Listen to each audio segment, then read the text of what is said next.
Quiero invitarles a abrir sus Biblias. Vamos a la palabra ahora. Y vamos a un pasaje muy especial en las Escrituras. Daniel capítulo 4. Para continuar en la serie que he estado enseñando, predicando en el libro de Daniel.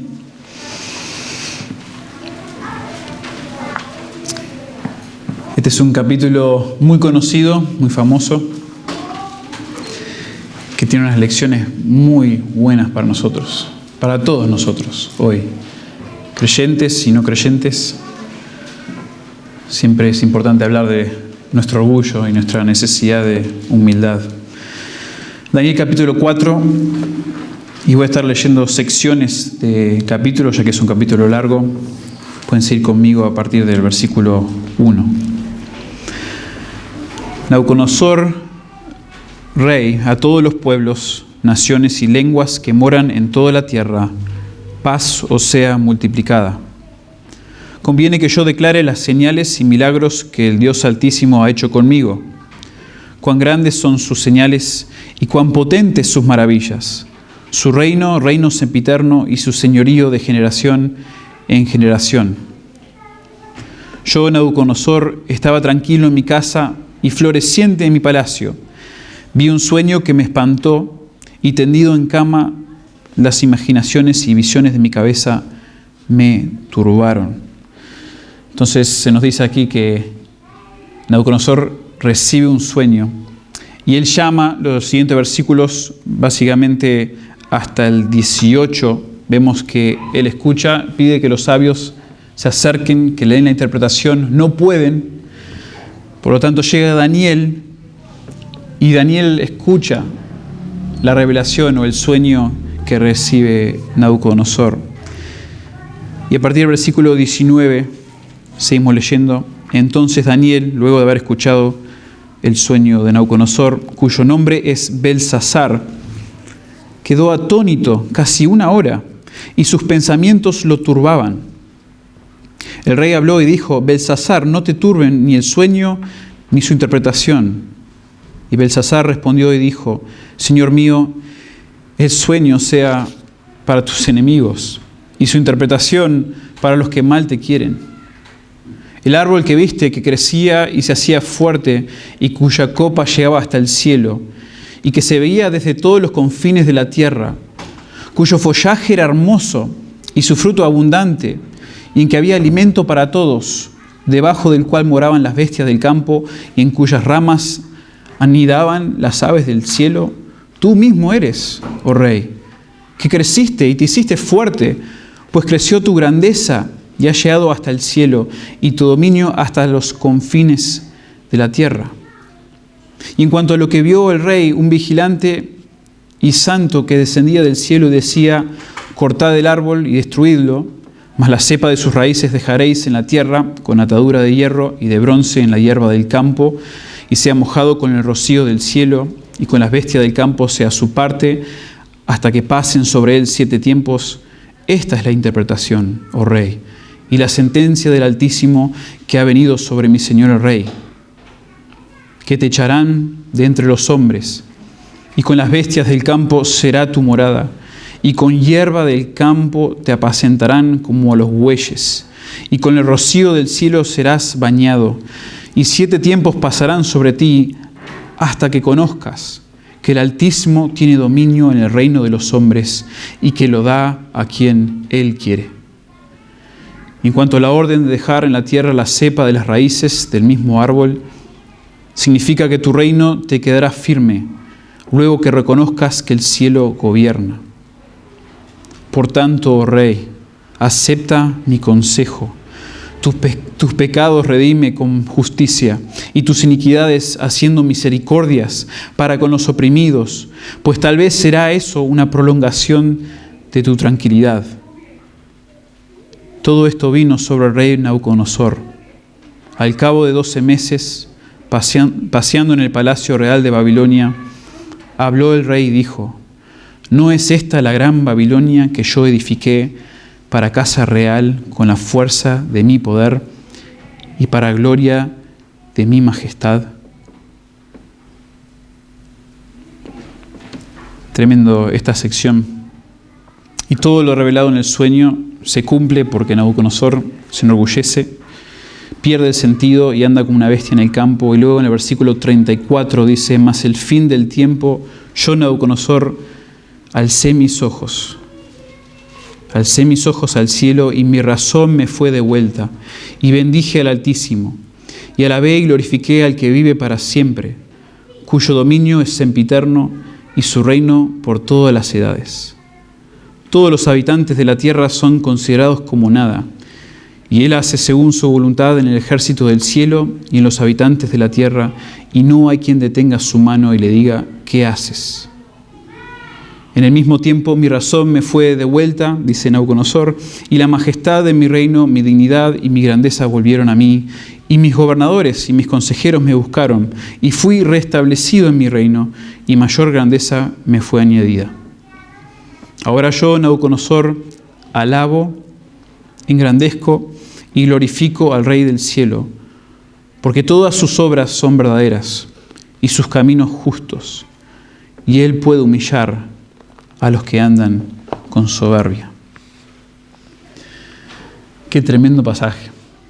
Lo que habrá sido vivir en esa época y haber sido uno de los sirvientes de Nabucodonosor y ver eso desarrollarse. Tremendo.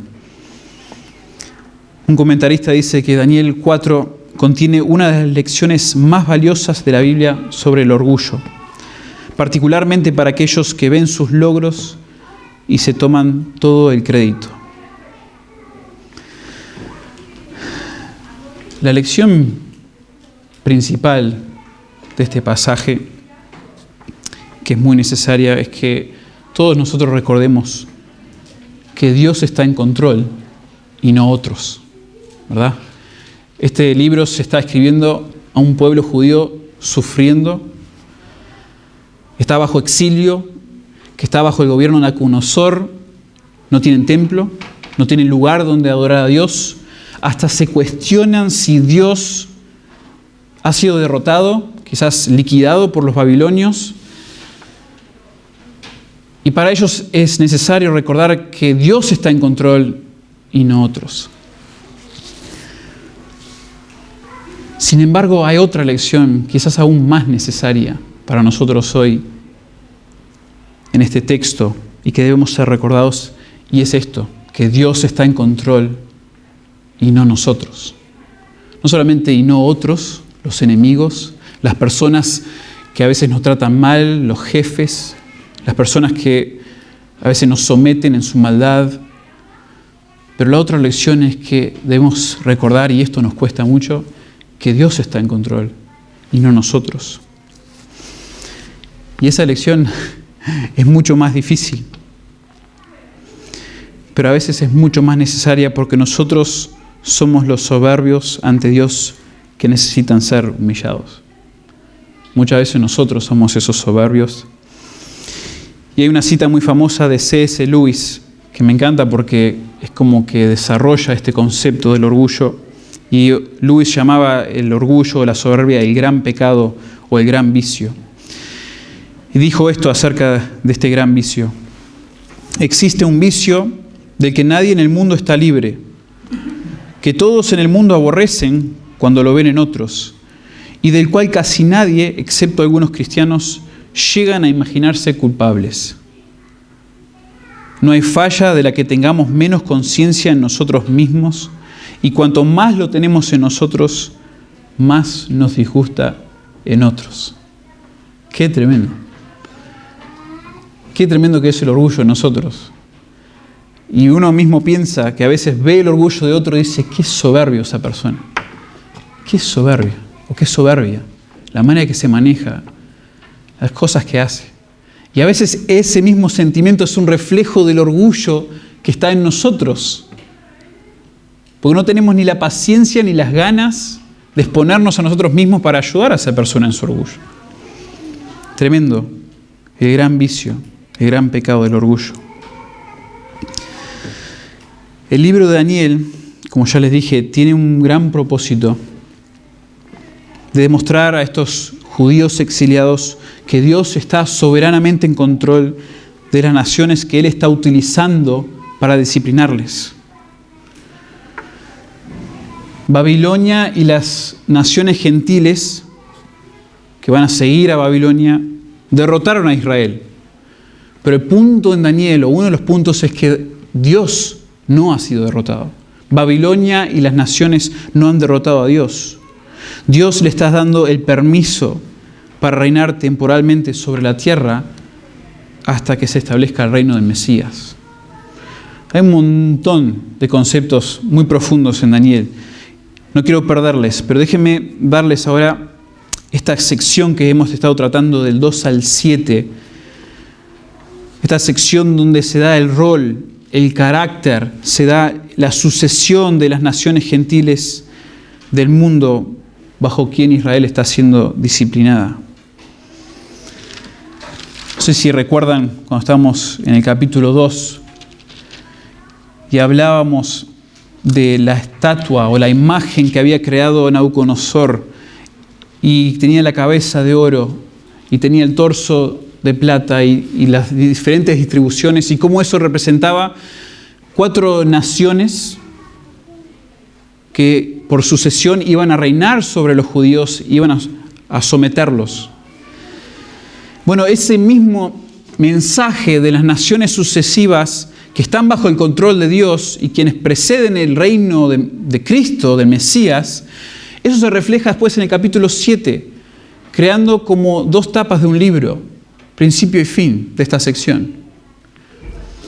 Y después que nosotros vimos el capítulo 2, entramos al 3, donde Dios muestra su soberanía, no mostrando su control sobre naciones específicas como en el 2 y en el 7, sino en el 3 muestra su soberanía librando a Sadrac, Mesac y Abednego del fuego ardiente, librando de una manera milagrosa de Nabucodonosor y ese fuego. Ese es el 3. Bueno, el 6 trata con la liberación, y lo vamos a ver más adelante, de Daniel del foso de los leones. Son como las tapas o las hojas que siguen. El 2 y el 7 son paralelos, el 3 y el 6 son paralelos, mostrando la soberanía de Dios de una manera quizás más cercana que en el 2 y en el 7. Pero después llegamos al 4 y al 5. Y el 4 y el 5 son el centro. Y es allí donde Dios muestra su soberanía, humillando a los reyes más poderosos del mundo. Aquí en el 4 a Nabucodonosor, en el 5 a Belsasar. Esa estructura, entre otras que les voy a mencionar en un momento, forman parte de este libro muy antiguo, con muchos manuscritos, y está estructurado con una intención muy particular por Dios. Me hace pensar a veces en esos crucigramas que arman, que personas intencionalmente toman el tiempo de formar las palabras y que esta letra conecta aquí y allá. Y uno dice, wow, a veces parece, algunos son muy sencillos, otros muy complejos. Bueno, Dios inspiró a Daniel para juntar lo que es el libro y que tenga una intención muy específica y por medio de la estructura que hasta la entendamos, la veamos. Increíble la palabra de Dios.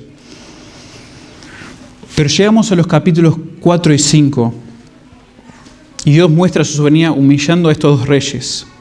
Y la diferencia es que en uno, Nabucodonosor se humilla ante Dios. Dios lo humilla a él y Nabucodonosor se arrepiente y se humilla ante Dios. En el 5, Belsasar no lo hace. En el 5, Belsasar es condenado y destruido. Ahora muchos se preguntan, llegando a estos capítulos 4 y 5, y dicen, ¿por qué Dios no reveló su soberanía sin incorporar la historia de Nabucodonosor? ¿Por qué Nabucodonosor es tan importante aquí? Y algunos piensan que esto ni es verídico, no es histórico, que fue agregado y que nunca ocurrió. Bueno, eso es muy difícil de comprobar.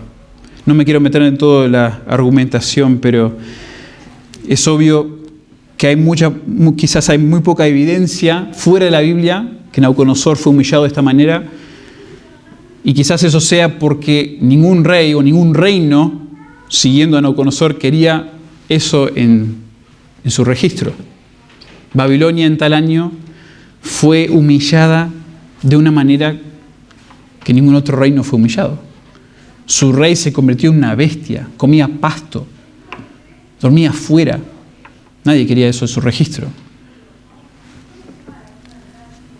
Pero todo nos indica que esto sucedió. Esto sucedió. ¿Y por qué lo incluye Dios aquí? Pienso que es una manera que Dios demuestra que Él, como el soberano, es el vencedor. Dios es vencedor. Él es el Rey Supremo.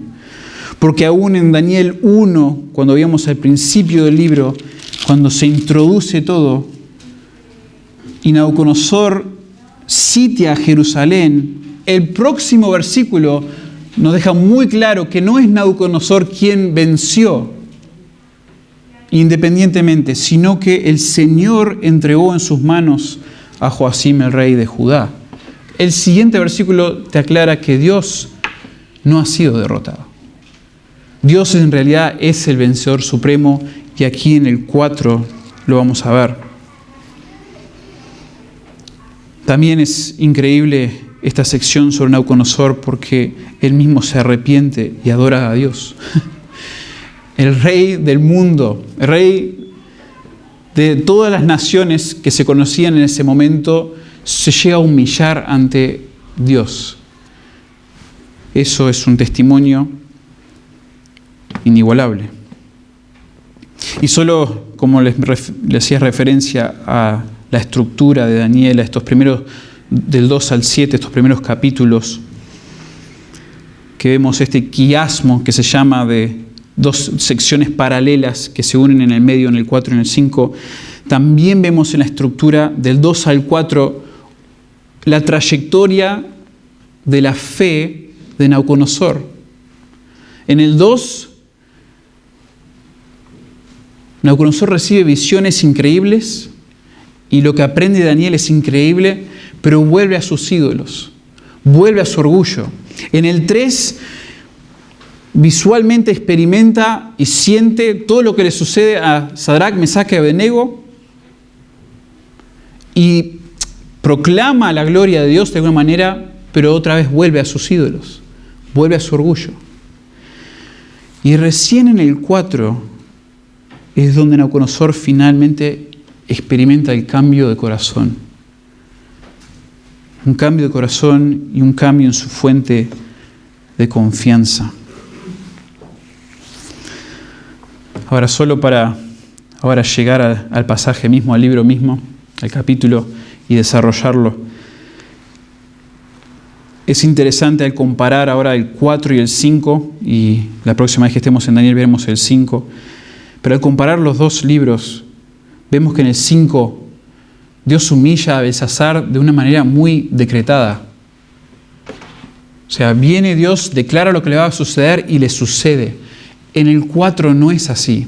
En el 4 se nos explica por qué Nabucodonosor. ¿Por qué Nabucodonosor es humillado?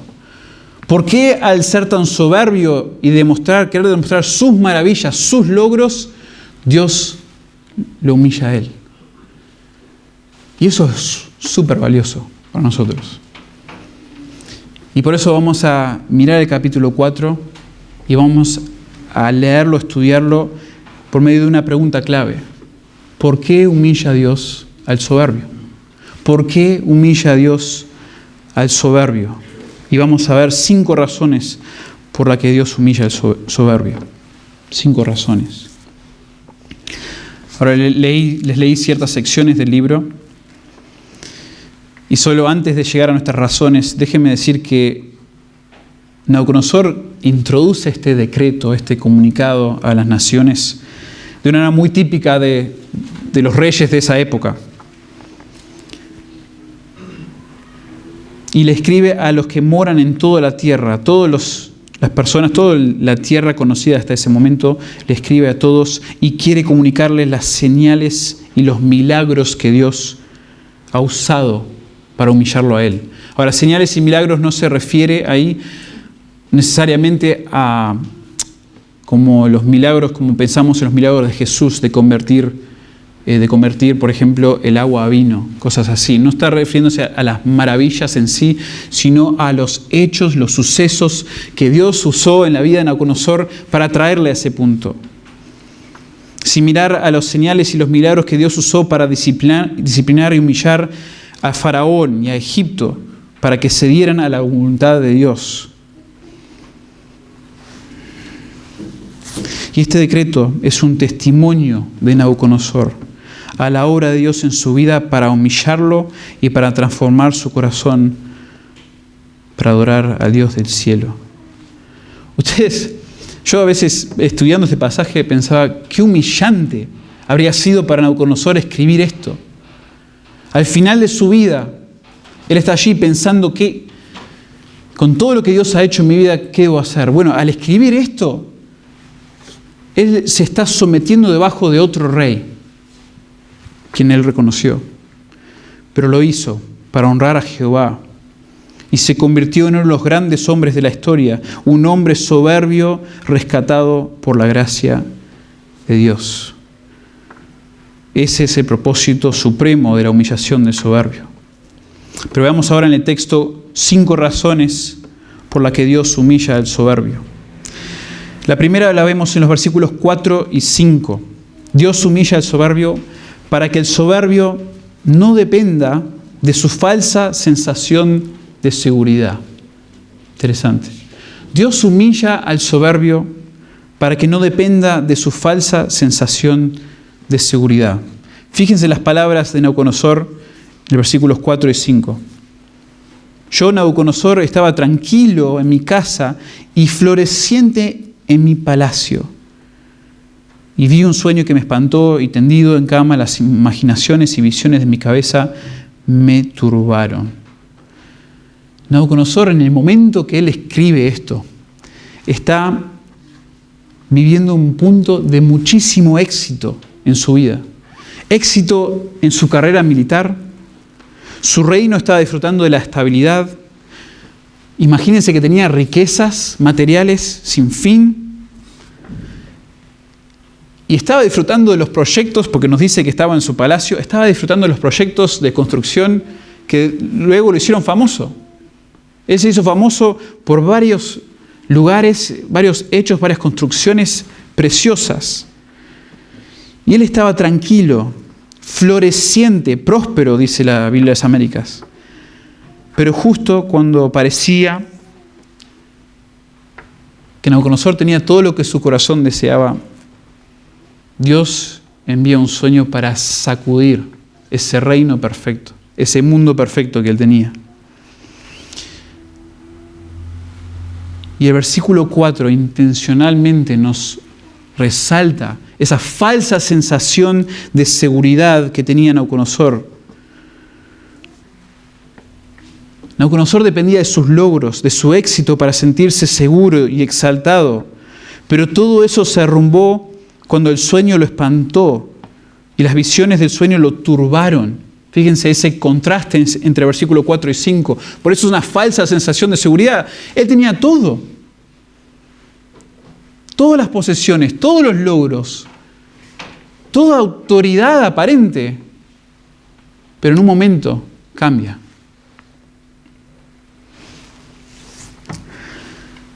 Creo que esto es un principio muy necesario para nosotros.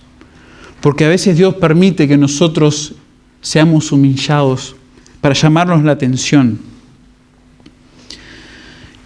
Y muchas veces no nos gusta. No me gusta que se me llame la atención de esa manera, pero quizás sea lo mejor para nuestras vidas.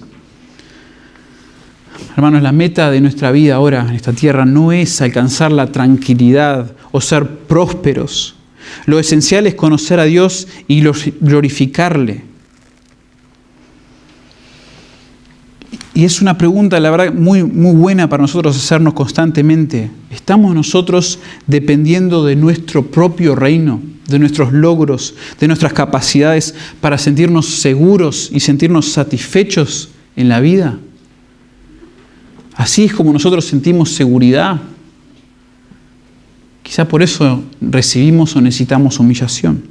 Mateo 6:33 dice: mas buscad primeramente el reino de Dios y su justicia, y todas estas cosas, las necesidades, las preocupaciones que tenemos en la vida, todas estas cosas os serán añadidas, pero primero el reino de Dios, no mi propio reino.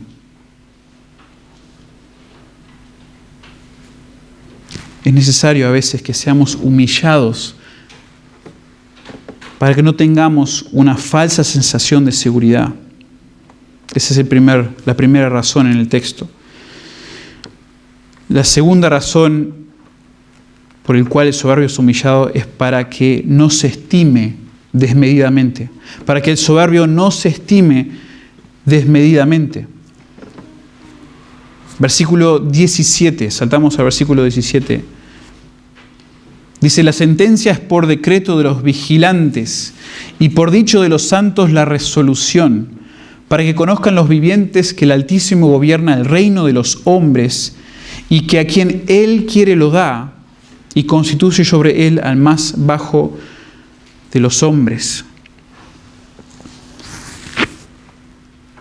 La sentencia que Nabucodonosor está recibiendo por medio de este sueño es debido a que se estimaba demasiado a sí mismo. Él estimaba a su reino desmedidamente. O sea, la afirmación directa que tenemos en el versículo 17, que después se repite en el versículo 25, es que Dios posee la autoridad absoluta sobre la tierra. El Altísimo gobierna el reino de los hombres y a quien Él quiere lo da. Pero la implicación detrás de eso es que los hombres que sí han podido reinar, como Nabucodonosor, como sus hijos, como los demás, como los presidentes de hoy, los emperadores, es que lo pueden hacer, pueden reinar por voluntad y por autoridad de Dios. Porque fíjense que lo que hacía Nabucodonosor, y lo vemos en el texto después, es que él miraba a su alrededor lo que él había conquistado y comparaba su reino y sus logros horizontalmente y se jactaba por esos logros, como si fuesen el resultado de su poder y su sabiduría independiente de Dios. Pero vemos en el capítulo 1 que no es el caso, que Él lo hace independientemente, sino que es Dios quien le entrega a Nabucodonosor el reino, a los judíos. Es Dios quien también luego a estos hombres piadosos, a estos judíos piadosos, da la capacidad y el conocimiento necesario para exaltar a los hombres. En el capítulo 1, versículo 17. El texto resalta el hecho de que Dios honra al que hace lo opuesto a estimarse desmedidamente. Dios constituye, dice el versículo 17 del 4, Dios constituye el reino de los hombres al más bajo de los hombres. ¡Qué tremenda realidad esta! Para mí es muy fácil querer hablar de mis logros, hablar de lo que he podido hacer, de mi capacidad. Y lo que Dios desea es lo opuesto. Aquí dice al más bajo de los hombres, y no se refiere al más bajo como el más incapaz o el más indigno, sino se refiere al más humilde. Dios tiene un aprecio especial por el humilde. Salmo 138:6 dice: porque Jehová es excelso y atiende al humilde, mas al altivo mira de lejos. El Señor no se impresiona con las personas que se engañan a sí mismos pensando que son más de lo que realmente son. Isaías 57. Isaías es un libro increíble, hablando de la exaltación de Dios y la exaltación desmedida de los hombres.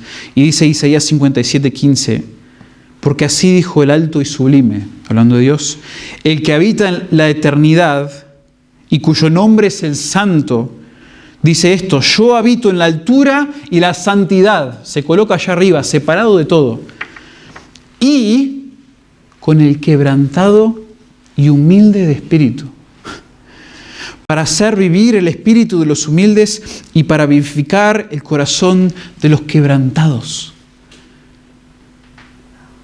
Dios no le apela el orgulloso, el soberbio, el que siempre busca hablar de sus logros, el que se aferra a sus obras, no al quebrantado, al humilde. Y yo sé que todos los que estamos acá tenemos esta tendencia a pensar de nosotros mismos de una manera desmedida.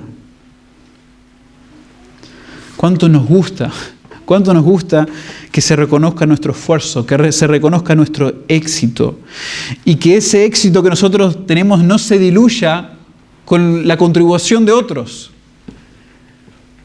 Yo estoy hablando de lo que yo hice para esto. ¿Qué se mete este otro acá? ¿O por qué empezaron a hablar de esta otra persona?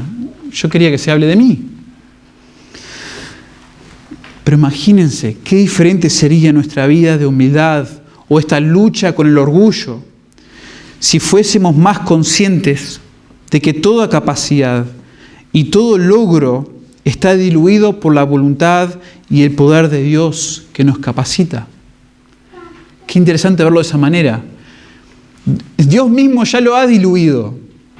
No hace falta que otro lo diluya. Dios lo ha diluido porque Él es el que me da a mí la capacidad. Él es el que me da a mí la autoridad o la posibilidad de hacer algo. Entonces, ¿qué hago yo pensando de mí mismo desmedidamente? No corresponde. Dios es el que merece toda la honra. Y obvio que este es un pasaje que exalta a Dios. No quiero que eso se pierda en este texto. Creo que están ambas intenciones, exaltar a Dios y humillar al hombre. Veamos esas dos cosas a medida que pensamos en estos principios. Entonces Dios humilla al soberbio, número 2, para que el soberbio no se estime desmedidamente. La tercera razón por la que Dios humilla al soberbio es para que, y esto es increíble de parte de Dios, para que el soberbio tenga la oportunidad de recibir la gracia de Dios antes de que sea muy tarde. Dios a veces humilla al soberbio para que tenga la oportunidad de experimentar la gracia de Dios antes de que sea muy tarde. Y me encantan las palabras de Daniel, la compasión de Daniel, en el versículo 27. Por tanto, oh rey, le dice Daniel, después de haber dado la interpretación, dice, por tanto, oh rey, acepta mi consejo, por favor. Tus pecados redime con justicia y tus iniquidades haciendo misericordias para con los oprimidos, pues tal vez será eso una prolongación de tu tranquilidad. Luego de dar esa interpretación turbadora del sueño, esa implicación tan fuerte, tan horrorífica para Nabucodonosor, Daniel apela al rey y hasta lo exhorta de alguna manera, que no se hacía en esa época. Nadie se atrevía a exhortar de esa manera al rey. Y le dice, tus pecados redime con justicia y tus iniquidades haciendo misericordias para con los oprimidos. ¿Podría Nabucodonosor redimirse a sí mismo? ¿Redimir sus pecados para hacer el bien? Bueno, no es... La Reina Valera dice redimir, pero la palabra allí tiene la idea de separar, de quitar, de poner fin, dice la Biblia de las Américas. Cuando Moisés está en el monte Sinaí y Aarón está al pie de la montaña y está por construir el becerro de oro, le dice, quítense o remuevan todos sus aritos, anillos de oro y démelos para hacerlo. Remuevan, quiten. Y esa misma palabra o la versión en arameo de esa palabra es la que usa aquí Daniel. Y la idea es que Nabucodonosor que deje de cometer los pecados que había estado cometiendo. Sepárate de esos pecados que estaba cometiendo. Una idea muy parecida al arrepentimiento. Nabucodonosor debía separarse de sus pecados por medio, dice el texto, de actos de justicia y misericordia con los oprimidos. Imagínense, Un hombre como Nabucodonosor, con el poder, el prestigio que tenía, obviamente que arrasó a muchas personas. Las trató injustamente, las explotó. Y Daniel le dice que demuestre fruto de ese arrepentimiento para experimentar la gracia de Dios antes de que sea muy tarde. Y nuevamente, como le mencionaba al principio, como el 4 y el 5 son secciones o capítulos paralelos, eso nos sirve a nosotros también para compararlos y ver qué se resalta en cada capítulo. Es parte de la interpretación de estos libros. Y vemos que en el capítulo 5, Belsasar no recapacita en ningún momento, casi que parece que ni se le da esa oportunidad porque él ya se había endurecido. Pero Nabucodonosor en el 4 nos narra estas señales y maravillas que Dios usó para que él recapacitara. Y Dios le estaba dando una oportunidad de recibir su gracia antes de que fuese muy tarde. Para cualquiera de nosotros, como le dije ya antes, la humillación es muy desagradable. Pero es desagradable a primera vista. Es muy posible, hermanos, que Dios esté usando una o varias situaciones humillantes para hacernos a nosotros recapacitar y acudir a su gracia antes de que nuestro orgullo nos lleve a un lugar donde no queremos estar o donde no hay vuelta, no hay salida. A veces que Dios nos humille de esa manera es tan necesario, tan precioso, porque quiere que acudamos a su gracia y no terminamos en un lugar donde no hay vuelta. Y yo sé que para muchos de ustedes es el caso cuando conocieron al Señor. El Señor los humilló en su pecado, en sus vidas, en la senda que estaban tomando. Los humilló de tal manera que los quebrantó y fue doloroso, pero fue para que finalmente llegaran a experimentar la gracia de Dios y acudir a su soberanía. La humillación es especial para esto y en la mayoría de los casos es muy necesaria.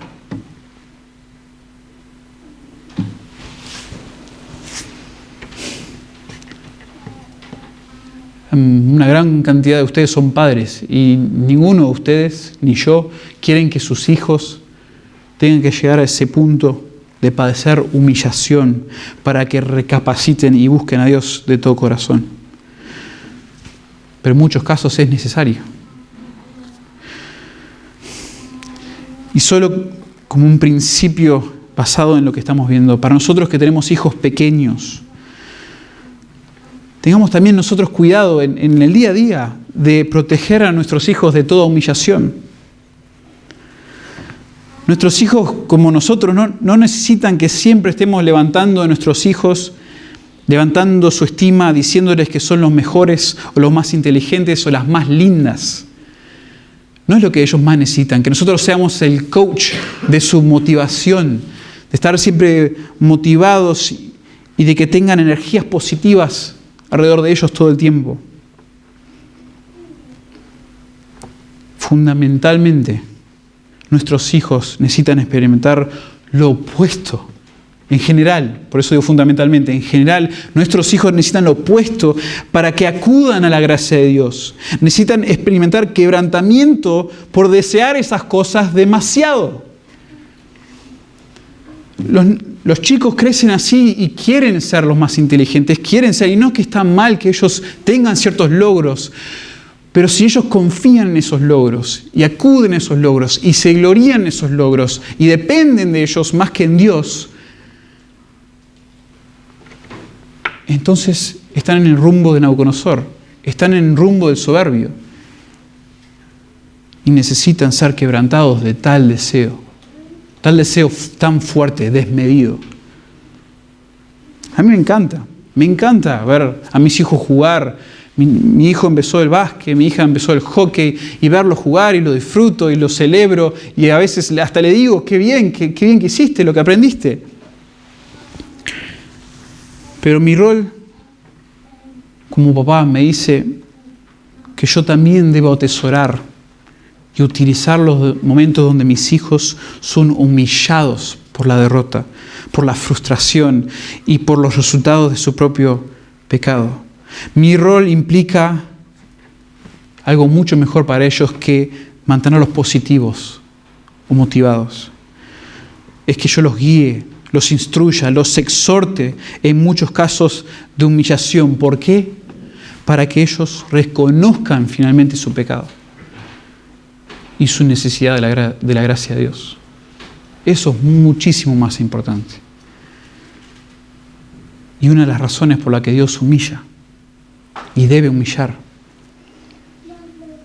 Entonces Dios humilla al soberbio, primeramente, para que el soberbio no dependa de su falsa sensación de seguridad. Segundo, para que el soberbio no se estime desmedidamente. Número 3, como vimos recién, para que el soberbio tenga la oportunidad de recibir la gracia de Dios antes de que sea muy tarde. Ahora, número 4, Dios humilla al soberbio para que el soberbio se arrepienta, que exalte a Dios y bendiga a los demás. Que se arrepienta, que exalte a Dios y que bendiga a los demás. Y eso lo vemos en parte en el versículo que recién vimos, el 27, pero después también en el 34. Nabucodonosor vuelve a hablar en la primera persona después de escuchar de parte de Daniel y de revelarse qué fue lo que ocurrió y que él al final por su orgullo se convirtió en bestia. Salió de su reino, fue humillado. Y al final del capítulo dice esto, en 34, mas al fin del tiempo, yo, Nabucodonosor, alcé mis ojos al cielo y mi razón me fue devuelta y bendije al Altísimo y alabé y glorifiqué al que vive para siempre, cuyo dominio es sempiterno y su reino por todas las edades. Esto lo lleva a Nabucodonosor a recapacitar al punto que se arrepiente y tiene confianza en Dios. Y allí la idea, esa primera frase de Nabucodonosor dice, yo alcé mis ojos, no es solamente que él miró para arriba, la dirección de su mirada, sino en el cambio de su corazón, que ahora él cambió de mirarse a sí mismo y mantener los ojos en sí mismo y levantó la mirada a Dios para confiar ahora en Dios. La implicación es que el rey buscó humildemente al Dios verdadero.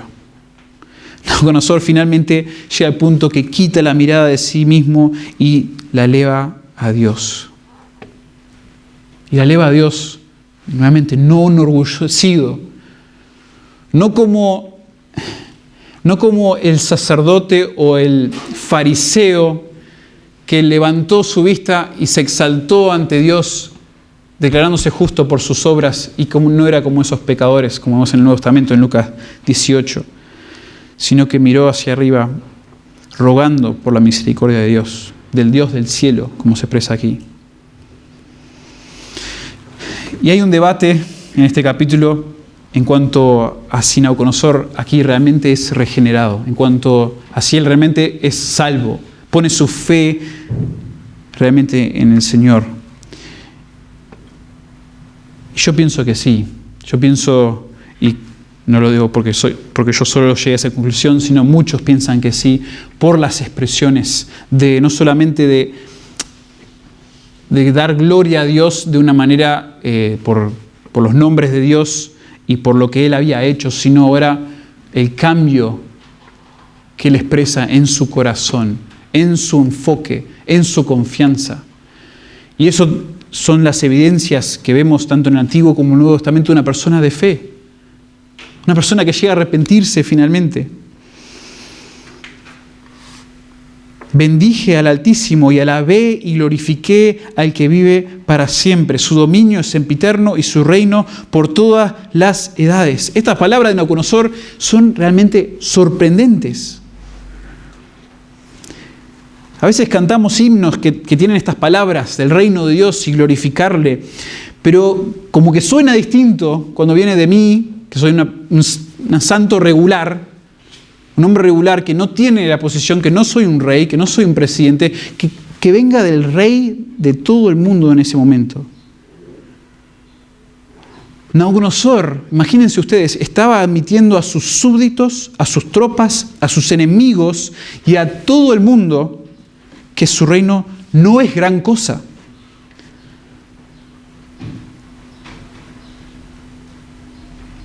Su reino no es gran cosa ni tan importante. Más bien su reino temporal estaba sometido y era dependiente del reino eterno de Dios.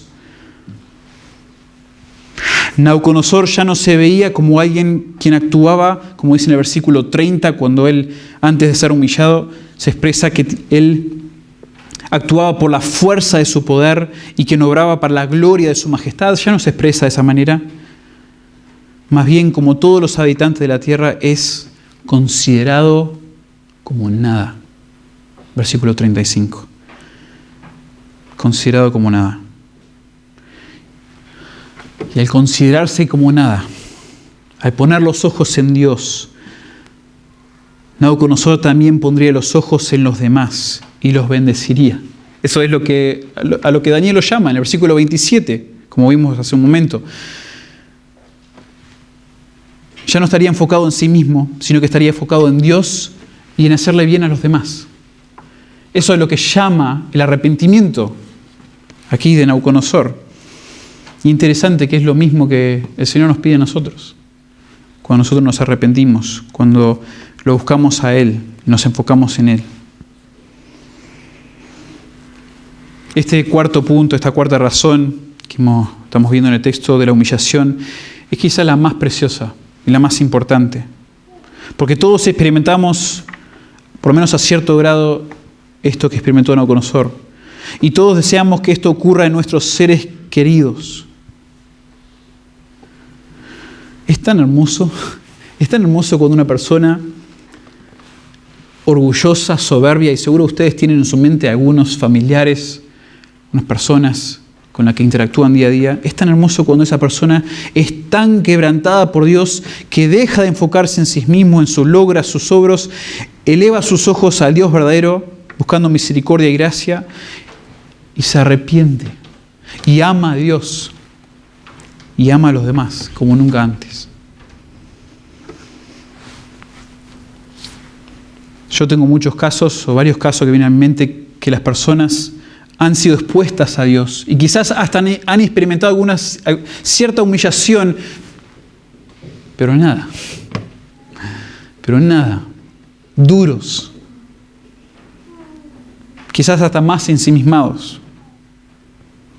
Es el caso con varios personajes bíblicos también. Pero Dios puede. Dios todavía puede en sus vidas. Como Nabucodonosor, el rey más soberbio probablemente de la historia, ellos pueden ser humillados hasta el punto de arrepentimiento, hasta el punto de confianza en Dios, confianza en su voluntad y confianza en su reino. ¡Qué increíble! Y qué hermoso que la humillación haga esto en el soberbio, que lo hizo en nosotros, o que lo puede hacer en ustedes si no lo conocen todavía al Señor. Dios quiere humillarte, pero no para tu mal, sino para que veas tu necesidad, la cual siempre has tenido, tienes y siempre tendrás, pero debes reconocerla para acudir a la gracia de Dios, depender de su soberanía. Ya no se trata de nuestro pequeño reino individual, sino se trata del avance de su reino eterno. Y por último, la última razón que vemos aquí en el texto, ¿por qué humilla a Dios al soberbio? Dios humilla al soberbio para que el soberbio y los soberbios, nosotros, para que el soberbio mantenga una perspectiva correcta de sí mismo a la luz del reino de Dios. Para que los soberbios mantengamos una perspectiva correcta de nosotros mismos a la luz del reino de Dios. Cuando Nabucodonosor introduce este decreto en los primeros versículos del capítulo 4, versículo 3. Él expresa que Él quiere comunicar esto a ellos, estas grandes señales y estas potentes maravillas de Dios, que su reino es reino sempiterno y que su señorío es de generación en generación. Él lo quiere comunicar para que las personas entiendan que su perspectiva no era la correcta y que ellos y que todos deberían tener una perspectiva como la que Él tiene ahora. Por eso es un testimonio, por eso es un decreto donde Él comparte y expresa aún al final que eso es una lección que Él aprendió. Dios intencionalmente inspiró a Daniel para incluir este testimonio de Nabucodonosor. Lo que el Señor quiere, me parece a mí, intencionado por el autor, es que generación tras generación recuerde a este rey, el rey de oro, el rey de la cabeza de oro, y lleguen a tener la misma perspectiva correcta de sí mismos como él tuvo, a la luz del reino de Dios.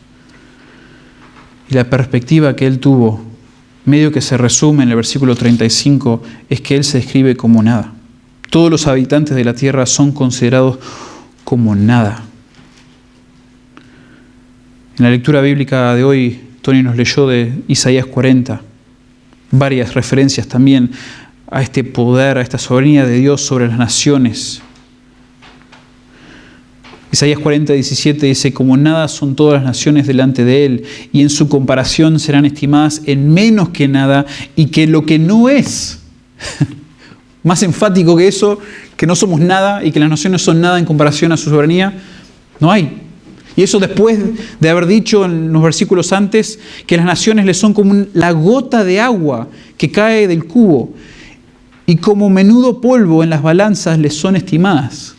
Nada. El polvo que ni ves en la balanza, que por las dudas pasás el dedo a ver si hay.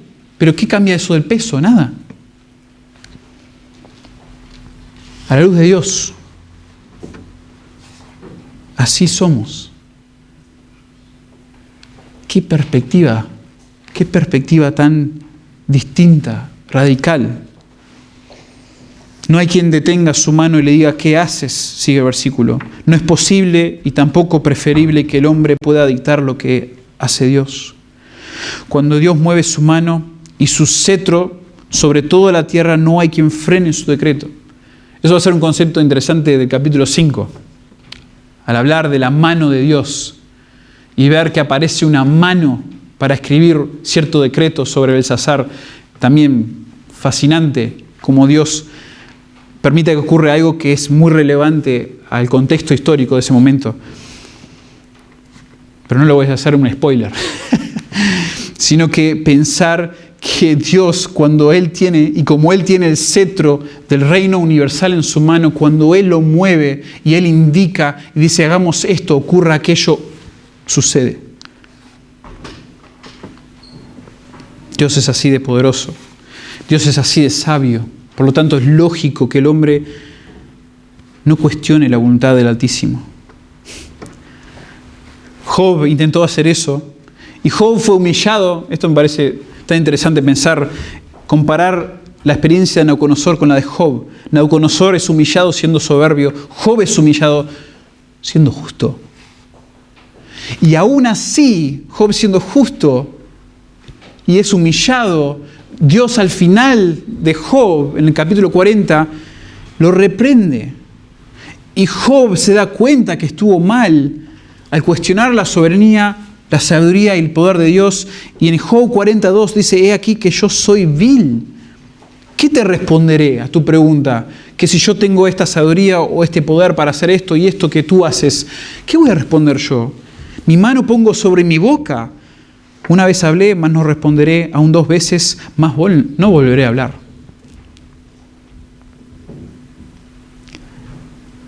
Este es el poder, esta es la capacidad de Dios. Sería terrible que un hombre le pueda decir a Dios qué hacer. Si nosotros somos malvados, si nosotros somos pecadores, Y Dios es santo, infinitamente bueno.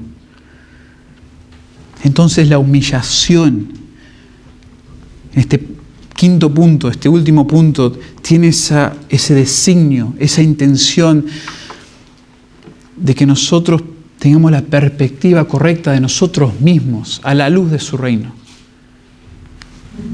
No somos nadie. Qué bien que nos hace pensar eso. Y sé que hoy en la psicología sería horrendo que yo le diga esto a alguien, que le dé este consejo. Y no es que le voy y le digo a una persona que está luchando con la depresión que no es nadie, no que lo tratemos así, pero en principio teológico, con amor, nos ayuda a quitarnos los ojos de nosotros mismos, porque en realidad no somos nadie. Dios es todo. Si tenemos algún valor es por Él, porque Él nos salvó, porque Él nos redimió. Qué tremenda que sería nuestra lucha con el orgullo. Qué tremendo que sería nuestra humildad, qué tremendo que sería nuestro tratamiento de otros si tuviéramos esa perspectiva continua. Bueno, Nabucodonosor concluye el capítulo con otra expresión de confianza y adoración al Rey del cielo. Y dice ahí en el versículo 37, bien al final, que la lección principal que aprendió en todo esto fue que Dios puede humillar a los que andan con soberbia. Dios puede humillar a los que andan con soberbia. Y esto nuevamente hubiera sido música a los oídos de los judíos. Música. Hubiera sido aliento. Dios puede humillar hasta Nabucodonosor, el tirano que nos quitó de la tierra, que nos ha aterrorizado, que nos ha torturado. Dios lo humilló. Dios lo puede humillar a Él.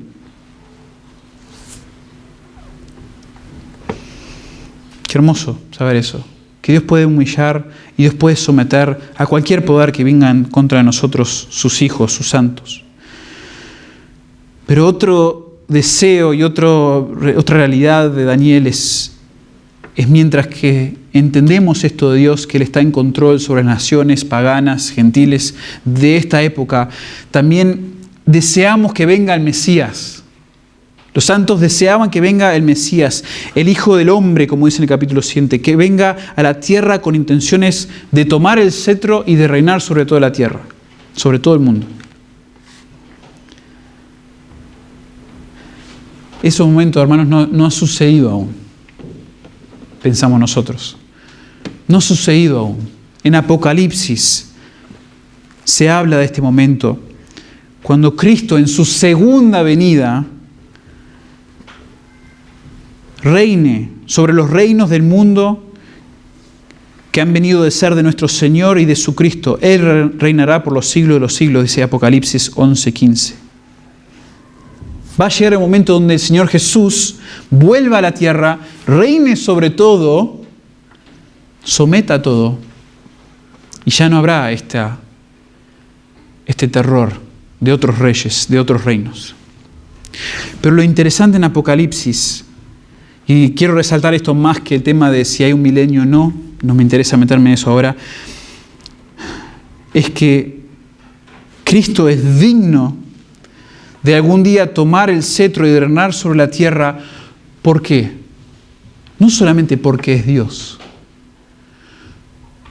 No solamente porque Él tiene el poder y la sabiduría del Padre, por quién es, sino que nos dice Apocalipsis en el capítulo 5, versículo 9,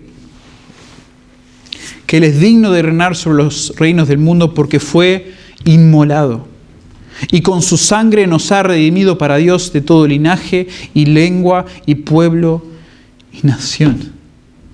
Jesús, quien unos versículos antes, ahí en Apocalipsis 5, es el león de la tribu de Judá, es la raíz de David, exaltándolo como el rey prometido, el Mesías que debe reinar.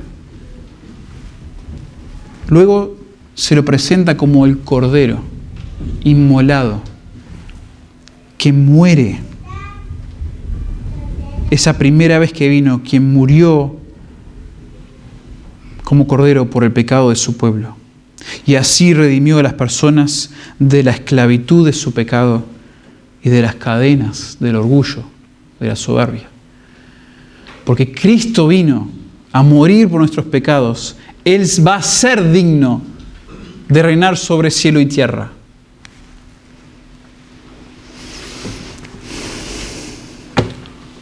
En un sentido, y esto me estoy metiendo un poco a la discusión teológica aquí, pero en un sentido del reino de Dios, Dios siempre ha reinado, su reino siempre ha sido. Este es su reino universal. Nosotros pensamos que el reino terrenal de Dios viene en el futuro, no es ahora. Pero cuando Dios nos salva, nos hace parte de su reino ahora, espiritual.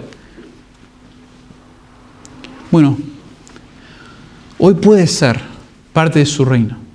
Hoy puedes ser parte de su reino al humillarte, al quebrantarte ante Dios, al arrepentirte de tu pecado como lo hizo Nabucodonosor, al quitar la mirada de ti mismo como hizo Nabucodonosor, al buscar la misericordia de Dios. Y como les dije hace un ratito, no como el religioso en Lucas 18, quien miró hacia el cielo en su soberbia y se exaltó por encima de los demás pecadores, sino como el publicano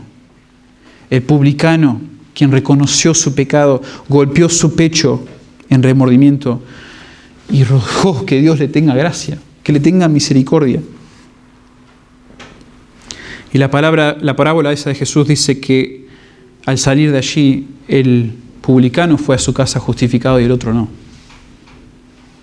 ¿Por qué? Porque cualquiera que se enaltece, dice Jesús, será humillado. Y el que se humilla será enaltecido. Qué tremendo. Dios humilla al soberbio. Y muchas veces, y hay varias razones, como vimos hoy, por las cuales Dios los humilla. Pero que Dios nos mantenga a nosotros, hermanos, quienes luchamos todavía con la soberbia. Y aquellos que no conocen a Dios, quienes espero que reconozcan que tienen orgullo, tienen soberbia dentro de sí mismos. Que tengamos la perspectiva correcta de nosotros y nos arrepentamos delante del soberano, del Dios soberano. Que el Señor nos quebrante y que el Señor nos mantenga quebrantados para que tengamos la perspectiva correcta de su reino y del nuestro. Que el Señor nos ayude, hermanos. Padre, gracias por tu palabra. Gracias por el impacto, Señor, que solo ella puede tener en nuestras almas para transformarnos, para instruirnos, para exhortarnos. Señor, hoy nos exhorta mucho pensar en el orgullo de nuestros corazones. No solo el orgullo que tuvimos una vez, o la medida de orgullo que tenemos en comparación a otros, sino un orgullo que todavía prevalece, con el cual luchamos como creyentes. Padre, rogamos que nos limpies, que impactes nuestros corazones hoy con estas verdades de tu palabra, para humillarnos ante ti, para buscarte en arrepentimiento, para buscar tu gracia, Señor, que es suficiente para darnos perdón, para transformarnos, para que miremos al verdadero soberano y no nos ensimismemos, para que sirvamos a los demás y no nos ensimismemos. Pero, Señor, eso es algo que solo tú puedes hacer. Pero has prometido hacerlo, Señor, a todo aquel que se arrepiente, a todo aquel que te busca genuinamente, Señor, por medio de Cristo, por medio de aquel quien se humilló por nosotros, por nuestra redención, para pagar por nuestros pecados. Señor, esta mañana, si hay alguno que no te conoce, por favor, impresiona su corazón con esta realidad de que su orgullo lo está llevando a un lugar donde no hay vuelta. Lo está llevando a la perdición eterna, al infierno. Esto es una realidad, y es una realidad que nos merecemos, Padre, por nuestro orgullo, por nuestro pecado. Padre, por favor, da a esa persona o personas convicción de pecado, Que tu Espíritu obre en ellos y que ellos busquen tu gracia, tu misericordia en el Señor Jesús. Padre, obra a nosotros esta semana, úsanos para tu gloria. En el nombre de Cristo oramos. Amén.